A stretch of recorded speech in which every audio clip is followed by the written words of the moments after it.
আসসালামু আলাইকুম। আমি একটি ভিডিওতে বলেছিলাম যে মলদ্বার ভেজা ভেজা থাকে।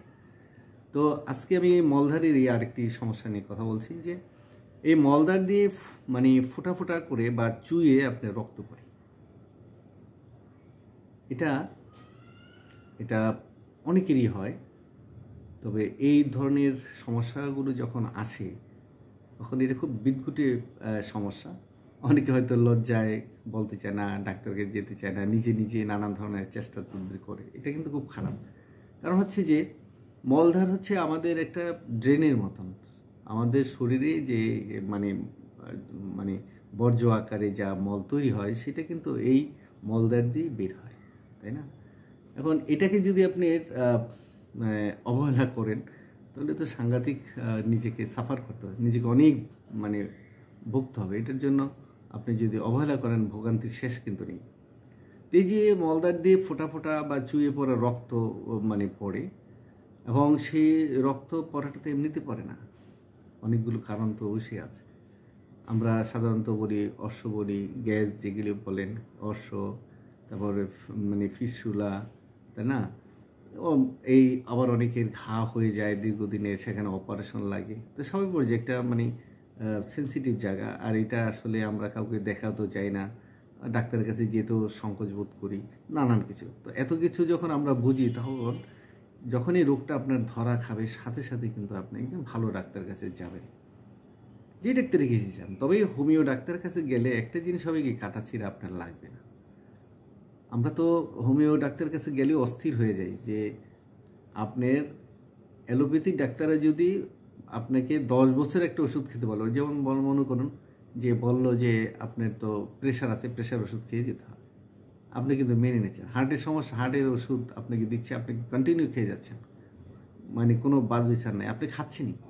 কিন্তু হোমিওপ্যাথিতে আপনার ওই 7 দিন অপেক্ষা করার পর ডাক্তার ভালো না, কোনো কাজ হয় না, কিন্তু আপনি সময় দিচ্ছেন না, আপনি সময় দিচ্ছেন না। তো অন্য ওষুধের প্রতি আপনার মানে মাসের পর মাস, বছর বছর আপনি কিন্তু সময় দিচ্ছেন, কিন্তু হোমিওপ্যাথির কাছে আসলেই আপনি খুব তড়িঘড়ি করছেন, এই সময় দিচ্ছেন।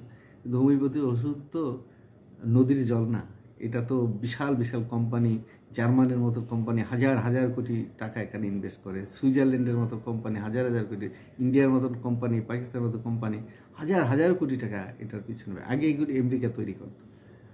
এখন এই ওষুধগুলো তো আসে কোথা থেকে? গাছগাছালি থেকে আসে, পাথর থেকে আসে, খনিজ পদার্থ থেকে আসে, তারপরে পাখি, জীব জন্তু ইত্যাদিতে, সাপের থেকেও আসে, তাই না?